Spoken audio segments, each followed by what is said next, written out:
Hello, hi, good morning. ಎಲ್ಲರೂ ಹೇಗಿದ್ದೀರಾ? ನಾನು ಚೆನ್ನಾಗಿದ್ದೀನಿ. ನನ್ನ ಚಾನಲ್ ಸಬ್ಸ್ಕ್ರೈಬ್ ಮಾಡಿ. ಯಾರು ಸಬ್ಸ್ಕ್ರೈಬ್ ಮಾಡ್ತಾ ಇಲ್ಲ, ಪ್ಲೀಸ್ ಸಬ್ಸ್ಕ್ರೈಬ್ ಮಾಡಿ. ನೋಡಿ, ಇದು ನಮ್ಮ ಕಡೆ ಉಂಡಿ ಕಡುಬು ಕುಂದಾಪುರದ.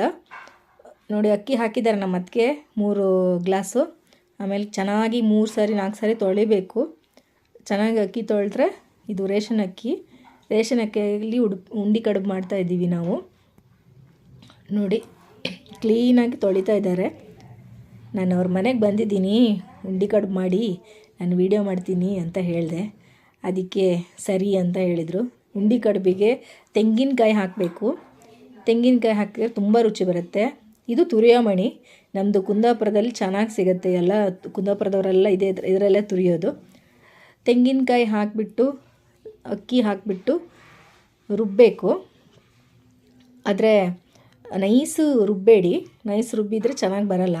ಸ್ವಲ್ಪ ತರಿ ಅಂದರೆ ನಿಮಗೆ ಬಾಂಬೆ ರವೆ ತರಿ ಇರುತ್ತಲ್ಲ, ಅಷ್ಟು ತರಿ ಇರಬೇಕು. ಆವಾಗ ಚೆನ್ನಾಗಿ ರುಚಿ ಬರುತ್ತೆ. ನೈಸ್ ರುಬ್ಬಿದರೆ ರುಚಿ ಬರಲ್ಲ.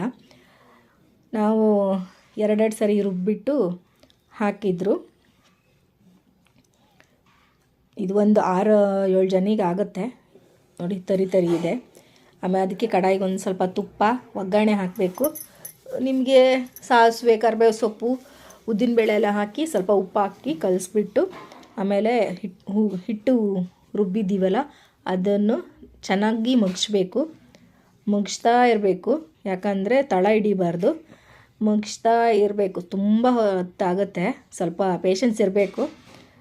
ಮಗ್ಚ್ತಾ ಇರಿ. ಸ್ವಲ್ಪ ಗಟ್ಟಿ ಆಗ್ತಾ ಬರುತ್ತೆ. ನೋಡಿ, ಗಟ್ಟಿ ಆಗ್ತಾ ಬರ್ತಾಯಿದೆ. ಮಗ್ಚ್ತಾ ಅವರಿಗೂ ಸುಸ್ತಾಗ್ತಾಯಿದೆ. ಅದಕ್ಕೆ ನಾನು ಮಗ್ಚ್ಲಾಕೆ ಹೇಳಿದೆ ಸ್ವಲ್ಪ ಟೈಮು. ಓಕೆ ಅಂತ ನನಗೆ ಕೊಟ್ಟರು. ನಾನು ಮಗ್ಚ್ತಾ ಇದ್ದೀನಿ. ನನಗೆ ಜಾಸ್ತಿ ಮಗ್ಚಕ್ಕೆ ಬರಲ್ಲ, ಸ್ವಲ್ಪ ಟ್ರೈ ಮಾಡ್ತಾಯಿದ್ದೆ.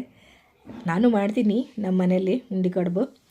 ಆದರೆ ನಾನು 3 ಜನಿಗೆ ಮಾಡೋದು, ಸ್ವಲ್ಪ ಮಾಡೋದು. ಇದು ತುಂಬ ಜಾಸ್ತಿ ಇದೆ, ಒಂದು 6-7 ಜನಿಗೆ ಆಗುತ್ತೆ. ನೋಡಿ, ಗಟ್ಟಿಯಾಗಿದೆ ತುಂಬ. ಈಗ ಗಟ್ಟಿ ಆದಮೇಲೆ ಸ್ಟವ್ ಆಫ್ ಮಾಡಿಬಿಟ್ಟು ಸ್ವಲ್ಪ ಒಂದು 10 ನಿಮಿಷನೂ ಬೇಡ, ಒಂದು 5 ನಿಮಿಷ ಇದು ತಣಿಯಕ್ಬಿಟ್ಟು ಆಮೇಲೆ ಬೇಗ ಉಂಡಿ ಕಟ್ಟಿ ಇಡಬೇಕು. ಇಲ್ಲಾಂದರೆ ತುಂಬ ಗಟ್ಟಿಯಾದರೆ ಉಂಡಿ ಕಟ್ಟಕ್ಕೆ ಬರಲ್ಲ. ಸ್ವಲ್ಪ ಕೈ ನಿಮಗೆ ಬಿಸಿಗೆ ಸ್ವಲ್ಪ ನೀರಿಟ್ಕೊಂಡು ಆಮೇಲೆ ಉಂಡಿ ಕಟ್ಟಿ. ನಾನು ಸ್ವಲ್ಪ ದೊಡ್ಡ ಮಾಡ್ತೀನಿ. ನಮ್ಮ ಅದಕ್ಕೆ ಅಷ್ಟು ದೊಡ್ಡದು ಬೇಡ, ಚಿಕ್ಕದು ಮಾಡು ಅಂದರು. ಅದಕ್ಕೆ ಓಕೆ, ಚಿಕ್ಕದು ಮಾಡಿ ಇಡ್ತಾಯಿದ್ದೀನಿ. ನಾನು ಸ್ವಲ್ಪ ಮಾಡಿದೆ, ಆಮೇಲೆ ಅವರು ಸ್ವಲ್ಪ ಮಾಡಿದ್ದಾರೆ. ನೋಡಿ,